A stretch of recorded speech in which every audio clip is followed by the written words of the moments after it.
अस्सलाम वालेकुम। A1 news studio से मैं हूँ शिजा अली और मैं हूँ अदनान सजाद। शामिल करेंगे न्यूज़ हेडलाइंस। आज़ाद कश्मीर के इंतखाबात का पहला मरहला मीरपुर डिवीजन के 13 में से 7 हलकों के नताइज वसूल। नून लीग ने 4 और पीपल्स पार्टी ने 3 नशिस्तों पर मैदान मार लिया। ईरान के साथ बातचीत मस्बत अंदाज में जारी है। पेशरफ का इम्कान है। साल्सों ने हमले रोकने पर जोर दिया। अमेरिकी सदर डोनाल्ड ट्रंप का दावा, कहा अगर मुज़ाकरात नाकाम हुए तो बड़े हमले के लिए तैयार रहें।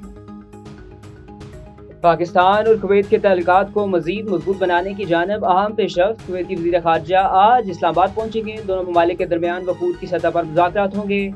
दो तरफ़ा ताल्लुकात की इलाकाई और आलमी उमूर पर तबादला ख्याल किया जाएगा। पेट्रोल की कीमत में ₹1 कमी। डीजल 3.37 रुपये महंगा। पेट्रोल की नई कीमत ₹334.18 डीजल की ₹386.83 फी लीटर हो गया। कराची के इलाके औरंगी चावन में पुलिस मुकाबला फायरिंग के तबादले में 2 मुलजमान हलाक और 1 पुलिस एहलकार शहीद। हलाक मुलजमान मुतादिद वारदातों में मुलव्वस थे। मज़ीद तहकीकात जारी। A1 न्यूज़ स्टूडियो से फिर वक्त इतना ही। मज़ीद खबरों और अपडेट से बाखबर रहने के लिए देखते रहिए A1 TV। A1 TV, सब पे नजर, अंदर की खबर।